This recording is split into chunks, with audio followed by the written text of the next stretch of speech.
이번 영상은 이 눌림목 매매를 우리가 어떻게 가장 성공적으로 접근할 수 있는지 그 내용에 대해서 말씀을 드리도록 하겠습니다. 먼저 이렇게 보유 종목을 이렇게 보면은 제가 총 8종목을 좀 스윙 투자를 좀 연결을 하고 있습니다. 그런데 이 8종목이 모두 다 일봉 차트상 유사한 위치에서 매수를 하였습니다. 그런데 수익률은 뭐 47% 수익, 40% 수익, 25% 수익, 15% 수익, 그리고 뭐 1.4% 손실, 1.6% 손실, 2.75% 손실, 저마다 다 수익률에 대해서는 이렇게 다 차이를 갖고 있는 그러한 모습입니다.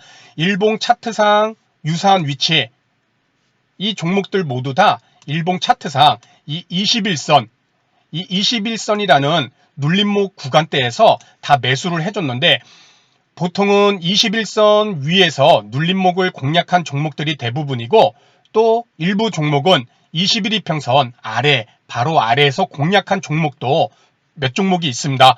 결국에는 이 21이평선이라는 이 눌림목 구간에서 이 8종목을 다 접근을 하였지만 수익률은 이렇게 저마다 다 차이가 나고 있는 그러한 상황이죠. 야, 눌림목 구간이 이렇게 유사하고 거의 동일하다시피 한 종목을 접근했는데도 수익률이 왜 이렇게 차이가 날까? 거기에 대해서 우리가 먼저 접근을 한번 생각을 해볼 필요가 있습니다. 이평선 눌림목 매매의 가장 현실적인 성공 조건, 먼저 이 눌림목 매매는 이 상승 추세를 탄 종목 또는 최소한 횡보를 하는 종목 중 일시적으로 쉬어가는 이러한 구간을 매수 포인트로 보고 접근하는 매매 형태입니다.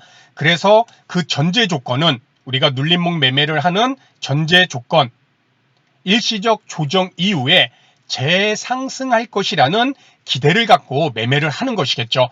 그래서 1차 상승 이후에 이렇게 눌림목이 나오고, 그리고 2차 상승이 나올 것이라는 기대감에 이런 눌림목을 공략을 합니다. 또 2차 상승 이후에 이렇게 또 조정이 나오고 다시 3차 상승을 위한 이런 구간대, 상승 이후에 쉬어가는 이런 구간을 우리가 눌림목이라고 하고, 여기에 특정 뭐 21이평선이 이렇게 자리를 잡고 있다. 그러면 21이평선을 공략함으로써 21이평선 눌림목을 통해 우리가 매수 타이밍을 잡는 것이죠. 그 전제 조건은 이렇게 쉬어가는 모습 이후에 재상승, 2차 상승 또는 3차 상승 또는 4차 상승, 이런 식으로 상승을 유지를 시켜줄 것이라는 기대를 갖고 눌림목을 공략을 하고 있습니다. 자, 그런데 이렇게 동일한 눌림목, 21이평선을 눌림목을 공략했더라도 결과가 이렇게 달라지는 것은 무엇일까? 거기에부터 우리는 의문을 가질 필요가 있습니다. 그래서 왜 동일한 이평선에 눌림목을 공략해도 결과는 달라지는 것인가? 예를 들어 제가 많이 매매하는 이 21이평선 눌림목 매매, 자, 오직 이 종목만의 이평선 눌림목을 매수 타이밍으로 잡는다면 그 결과는 많은 차이가 나게 됩니다. 왜냐하면은 우리가 잘 알고 있듯이 종목 이외에 주가지수나 해당 종목의 수급, 외국인과 기관의 수급 또는 시장 주도 섹터 등이 미치는 영향이 매우 크기 때문입니다. 특히 이 주가지수, 눌림목의 성공과 실패를 결정짓는 부분에 이 주가지수는 매우 중요한 영향을 미치고 있죠. 저도 이 마이너스인 종목은 최근에 좀 매수를 했던 종목입니다. 마이너스가 난 이후, 물론 주가지수가 지금 코스피 일봉 차트인데 이렇게 좀 빠지는 모습이 나오고 있죠. 이러한 구간에서 눌림목 매매를 했기 때문에 물론 이렇게 수익률이 좋지 않은 모습도 분명히 있을 것입니다. 주가지수의 영향으로. 하지만 또 한편으로 보면은 이러한 지수 상황에서도 눌림목을, 이 파란 이평선이 21이평선인데 이렇게 눌림목을 잘 지켜주면서 2차 상승, 3차 상승 올라가는 종목도 또 분명히 있죠. 이러한 종목들은 수급 현황이라던가 시장 주도 섹터가 맞아 떨어지는 것이죠. 예를 들어 뭐 코스모화학, 폐배터리 관련주로 시장에서 21이평선 지수가 빠져도 조금 조정이 나오고 21이평선 눌림목에서 그대로 반등이 계속 나오고 있죠.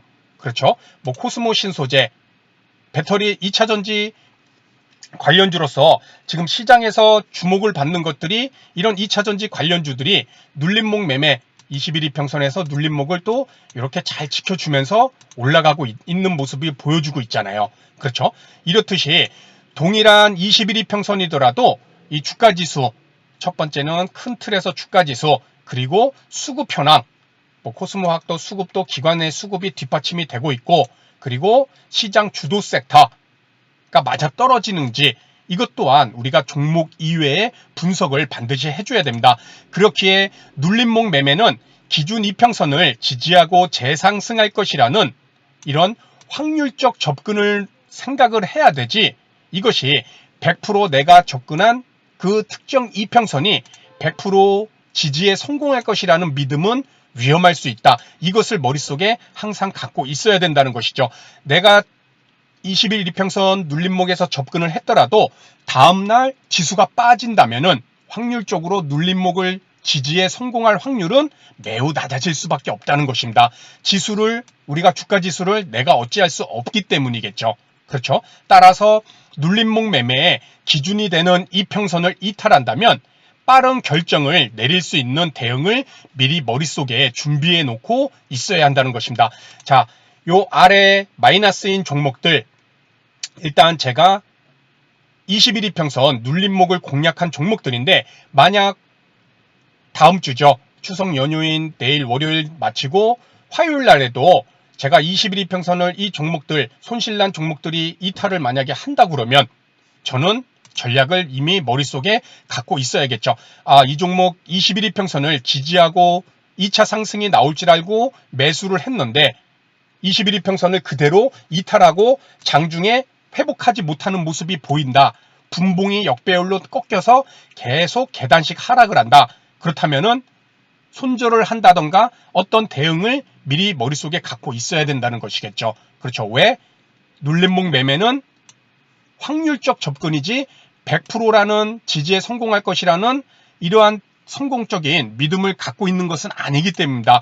이 확률적 접근, 그럴 수도 있는 경우가 높다고 저는 판단을 해서 매수를 했다는 것이지, 이것이 100%라는 것은 아니라는 것이죠. 그렇기에 대응을 미리 생각을 해놓고 있어야 된다.